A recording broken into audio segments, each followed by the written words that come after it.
chingamidzai pano pachirongwa paivapo kare audiobook. Ndiri kupfuurira mberi nekuverenga bhuku redu rinonzi kutonhodzwa pachauruka. Chitsauko 3. Rungano rwachirombo ndiwo musoro wenyaya. Kwakati zvino kunze kwaedza, vanhu ndokumhanyidzana kuenda kundonzwa zvaitaurwa nenhapwa iye maererano namabasa achauruka. Nhapwa iyi yaiva nhinhi chaiyo. Vanhu vakadoedza kumuita kuti ataure zvaaiziva, asi vakamutadza. Varume, ini handisi mbwende, saka regai zvenyu kuzvinetsa muchifunga kuti zvimwe pane zvandichataura. Ini handibvotomoke, saka musaparadze nguva yenyu muchindibvunza mibvunzo. Yakadaro nhapwa iya. Mutonhodza akamunongedza nepfumo. Rega kuita zvekuti nyengedza namazwi akadai. Kana zvirizvo zvauri kufunga, uri kupedza nguva yako neyedu.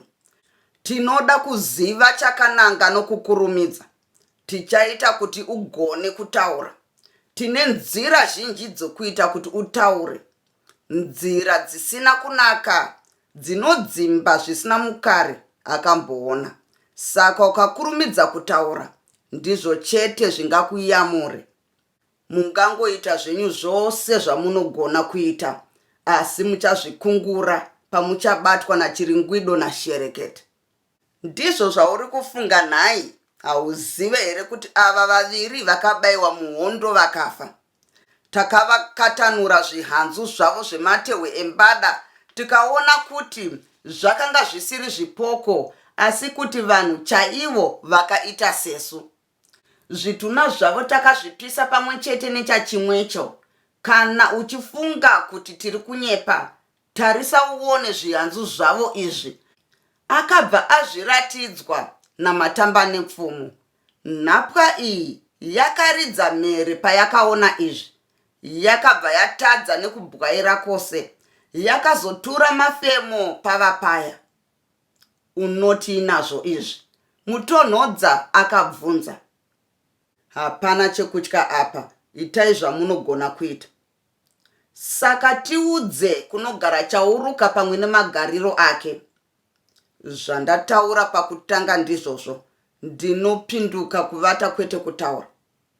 Saka tokubayaka, mutonhodza akangotaura zvino nezwi risina ngoni. Ndakabayiwa kare nezoro mauro, saka hapana chandinotya. Ndakuudzai kare kuti muite zvamunogona kuita. Mhanduwe, mungakurumidze kutiudza here? Tinoda kuziva chakananga. Nhapwa iyi yakabva yaramba yakanyarara. Yakangoti tuzu kutarisa mutonhodza. Matamba nepfumo akanga ashatirwa zvino. Ipapo akabva mukwidza mbama. Kurumidza kutaura. Taura iye zvino. Haupinduri zvauri kubvunzwa here? Akaramba akanyarara zvese kunge pasina chaari kunzwa. Zvino vanhu vakanga vojova vongozhamba. Ngauraiwe, ngaafe iko zvino. Rufu ndicho chirango chake chakakodzera. Mukandei kuno timuite kanyama kanyama. Murume akaona kuti akaramba akanyarara angafe sokuseka. Pakutanga akambenga achivimba nachirigwido nasherekete.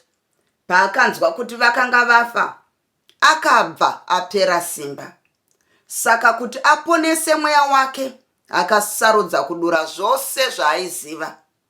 Akazivazve kuti vamwe vevarwi vake vakanga vamuona achitorwa ari mupenyu.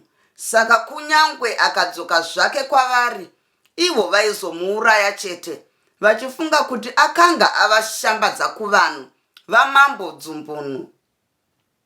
Mushure mechinguva chakati, akazoti kuna mutonhodza. Kutaura, ndiri kuda chete, handigoni kutaura. Iro pfumo riri pedyo neni zvakadai. Dai mambobisa kana kurisudurutsa kashoma. Mutonhodza akasudurudza pfumo rake. Nhapwa iyi ndokuenderera mberi nerungano rwayo.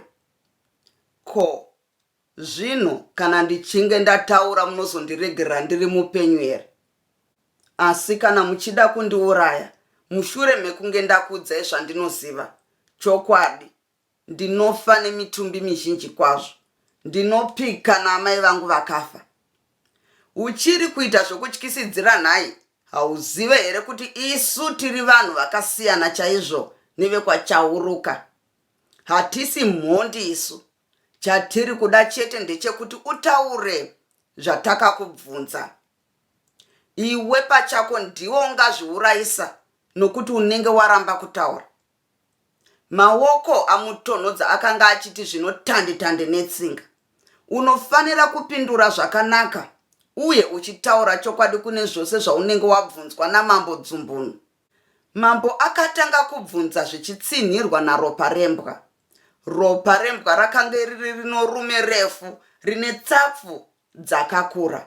Dumbu waiti zvimwe nderataguta padare. Musoro wakanga uri mukuru uine tunzeve tuduku-duku. Muno waiti mupakato wengoma. Mwana wachauruka, hapana zvizhinji zvatiri kuda kwauri. Ndinoda kuti utaure zvitema zvachauruka navanhu vake. Kana uchinge waramba kundiudza, ropa rembwa anozoziva zvokuita newe. Usafunge kuti anokutadza, nokuti kana achigona kurasisa muroyi mashavi ake, haangambotadza iwe zvako. Akadaro Dzumbunu. Nhapwa yakaona kuti pakanga pasisina chakanaka iko zvino, uye vanhu vakanga vasisaiti zvokutamba nokudaro, yakatanga kurondedzera rwendo rwayo. Hama dzangu, ini ndiri mutadzi chaiye, asi haizi mhosva yangu nokuti ndakaita zvokumanikidzwa kuti ndiite mabasa iwayo. Kumusha kwangu ndekoko kumabvazuva, kunyika yaNjanja, pedyo negomo rinonzi Chimumvuri. Ndiriko ndakarwara hosha yaisiririsa chaizvo, zvokuti munhu wose akaona chiso changu panguva iyoyo, nhasi angapike navari kumhepo kuti handizi rini. Chirwere ichi chaiva chekuoma mutezo. Ndiri pamusha ipapo pabonde pakauya imwe n'anga yakarayirwa kuti uye kuzoona nezvehosha yangu.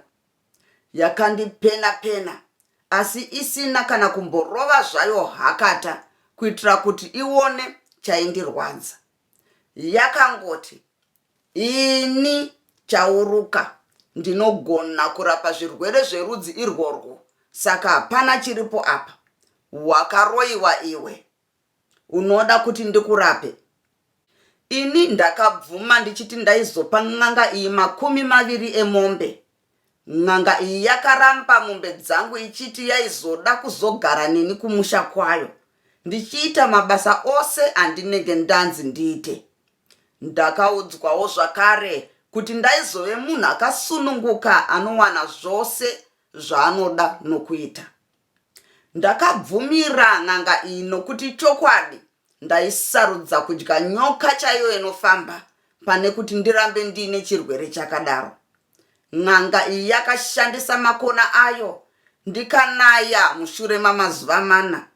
Izvi zvakashamisa munhu wose akazviona nokuzvinzwa. Ndakatenda n'anga iyi izvo chokwadi zvakanzwikwa navose vari kumatenga napasi. Mushure mekunge ndanaya kudai, n'anga iyi yakandibvunza kuti ndinyatsofunga zvakanaka kuti ndiitevere pane kuti idzorere chirwere changu pakare. Ndakapiwa svondo imwe chete yokufunga, ndokubva amboenda zvake. Ndakasara ndichipishana nepfungwa ndichifunga zvokuita. Upenyu hwaireva murume uyu ndakanga ndisingahuzive, asi hana yangu yaindiudza kuti kwakanga kusina chakanaka. Ndakamboda kuramba, ndikabva ndafunga kurwadza kwaiita chirwere changu chiye, ndikabva ndatya. Nguva zhinji ndaimbofunga kuti akauya ndinoramba chete, asi ndaibva ndafunga kuti ndaifa nechirwere ichocho chete. Apa ndipo pandakabva ndafunga zvokuenda naye. Akazouya mushure mesvondo yaakanga ataura, ndikamuudza kuti ndagadzirira kuenda naye. Ndakapika nekumuvimbisa kuti ndaida kuenda naye. Zvino kwakazouya chimwe chinhu chakaipisisa chaizvo. N'anga iyi yakandiudza kuti ndiparadze mhuri yangu ndisati ndaenda naye. Dare rose radzumbunu rakanga rachiti ziro kunyarara. Hapana kana nomumwe zvake akambokosora. Vanhu vose vakanga vakaisa nzeve kune murume uyu akanga achitaura rungano rwake runopisa ngoni. Munhu wese akashama neshoko iri, asi akanga achitori pakati penhoroondo dzake.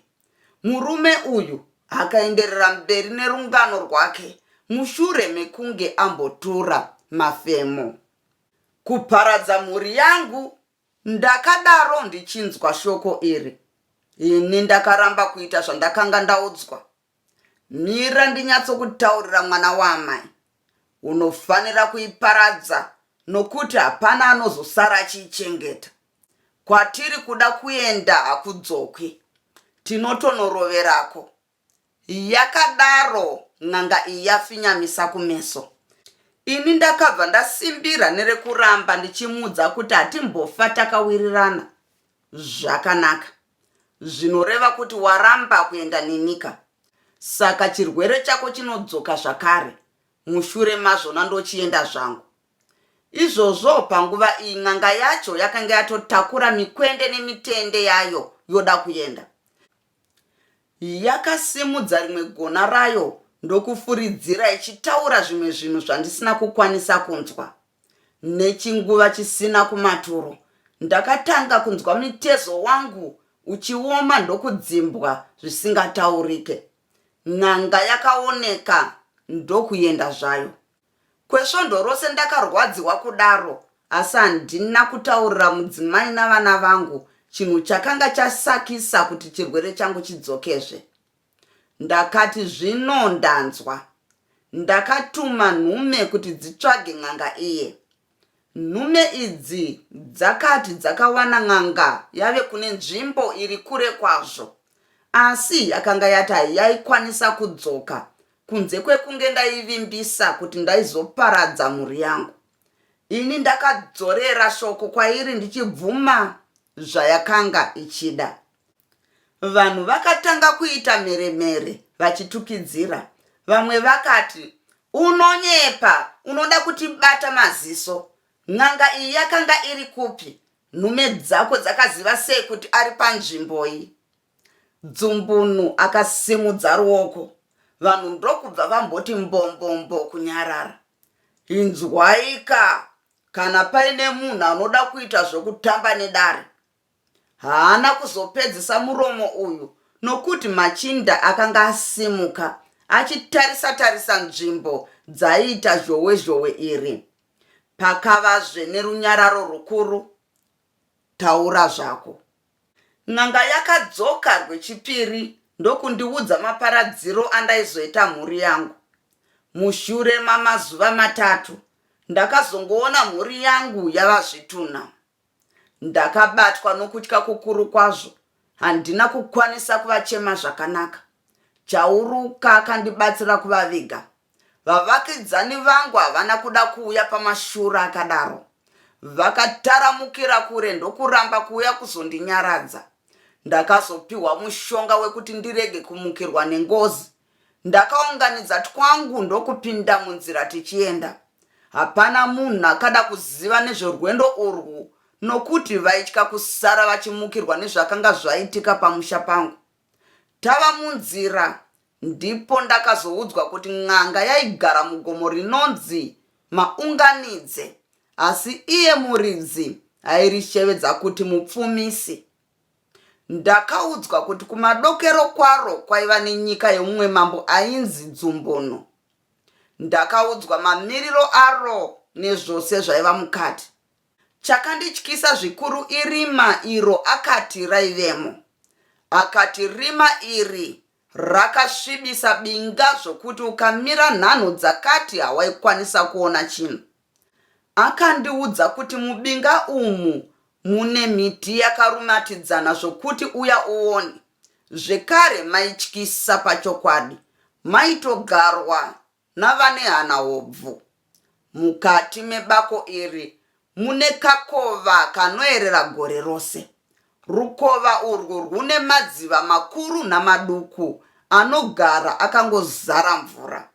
Mumadziva umu mune hove dzakakura zvokuti mhuri ine vanhu vatatu kana vana inogona kusevesa hove imwe chete kwamazuva maviri. Bako iri rine musuwo mukuru kwazvo nechekumaodzanyemba kwaro kune muromo mukuru unopinda mumupata. Iyi inzvimbo yakapoteredzwa namakomo. Gomo iri rakabva kumaodzanyemba riri rimwe chete, kuzoti rasvika pano rukova rwuya rakabva razvitsemura roti rumwe rutivi rwopota nokoko kumabvazuva, rumwe rwopota nokumadokero, kuzoti rava mberi uko rakabva rabatanazve roita ziendana kuenda. Zvino mupata uyu kana kuti ninga iyi iri pakawanda chaizvo. Nechemukati mayo ninga iyi gomo rakaita mawere asina ukwiriko. Kana munhu achida kupindamo anopinda napabako iroro chete, hakuna kumwezve. Nechekumabvazuva kune mapako akanaka chaizvo kugara. Mune ufuro hwakati svii kusvibira gore rose. Ukaisa mombe yakaonda imomo inokora namazuva mangani-ngani. Mubako umu mune hupfumi hwakawanda chaizvo.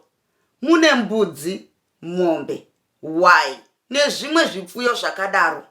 Zvombo zvose zvokurwisa zvirimo zvakakwana, nokuti mune mhizha inoita basa iroro rokupfuura zvombo zvacho. Inyanzvi yamandiriri chaiyo. Murume uyu anoziva basa rake zvekuti hapana anomutevera pasi pano. Vana Mutonhodza navamwe vake vakaona kuti vakaramba vakateerera nyaya yacho haingagumi. Nhapwa iyi yakada kuramba ichitaura nhoroondo isingatauri kuna iye chauruka wacho. Murume akaigarwa mbama naMutonhodza kurumidza kutiudza kuna chauruka, zvauri kutaura ndezvako izvo. Matamba nepfumo akamugama ndokuti, aikazve Mutonhodza, rega kuita sepwere. Tinoda kunzwa musoro wenyaya yose. Hauzive here kuti ukarova nyoka musoro uchisiya muswe, inosara ichimuka, nokuti kumuswe ndiko kune simba rayo. Rega tinyatsonzwa zvakanaka. Kamwe kaharawa kakanga kasisina nezino rose mukanwa kakadairirawo. Rega kudaro Mutonhodza, wava murume mukuru. Tinoda kunyatsoziva nekunzwa pana chauruka. Mutonhodza akazviona pachokwadi kuti akanga atadza, asi voruzhinji vakakumbira kuti nhapwa ikurumidze kutaura. Saka yakasimudzira rungano rwayo. Ipapo n'anga iyi chauruka yakabva yatanga kutaura imwe nyaya ichiti, baba wasekuru wangu yaiva n'anga huru kwazvo. Aiva nomukurumbira waisvika kumativi mana ose enyika pamusana pokugona kurapa kwake. Zvino ini ndini ndakatora shavi racho. Kana pachinge paine chandinenge ndatadza, ndinoudzwa muzviroto. Pane mumwe mushonga une basa guru kwazvo, wokuti kana waupisa woisa padyo nemhino yomunhu, munhu wachona anobva apera simba, zvokuti unogona kuita chose chaunoda pasina chaanokuita. Muti uyu ukausanganisa nemumwe unobva washanda zvakasiyana. Kana wasanganiswa unokuyiwa ndokuiswa mugona mombe. Ukauputa unogona kufamba muvanhu usingaonekwi. Unogona kuita mhepo, mvura, muka kana chipi nechipi zvacho chaunenge uchida. Zvino ndiwo muti wandinoshandisa. Ndakaudzwa zvizhinji. N'anga iyi yakandiudzazve kuti yakambenge yashaya mushonga uyu, ndokupambara nenyika yose ichiutsvaga. Yakaedza miti yendudzi nendudzi ndokutadza. Yakaona kuti zvaramba, yakadetembera kuna Nharingo kuti irakidzwe muti wacho zvose namashandisirwo acho. Nharingo akaita tsiye nyoro mushure mekunge anzwa chichemo ichi. Zvino ndipo payakaudzwa kuti iende mubinga riri munyika yamambo Dzumbunu, nokuti ndimo mayaizowana muti uyu. Uku ndiko kutaurirwa kwandakaitwa. Pakutanga nzvimbo iyi yaidederesa nokutyisa, asi pamusana pokuda simba iri ndakazvimanikidzira kupinda munjodzi yakadaro. Ndakafamba nebinga rose, hasi handina kana kumboona neshizha zvaro redzinde randakanga ndafambira. Ndakavirirwa nezuva ndichingotsvaga chete.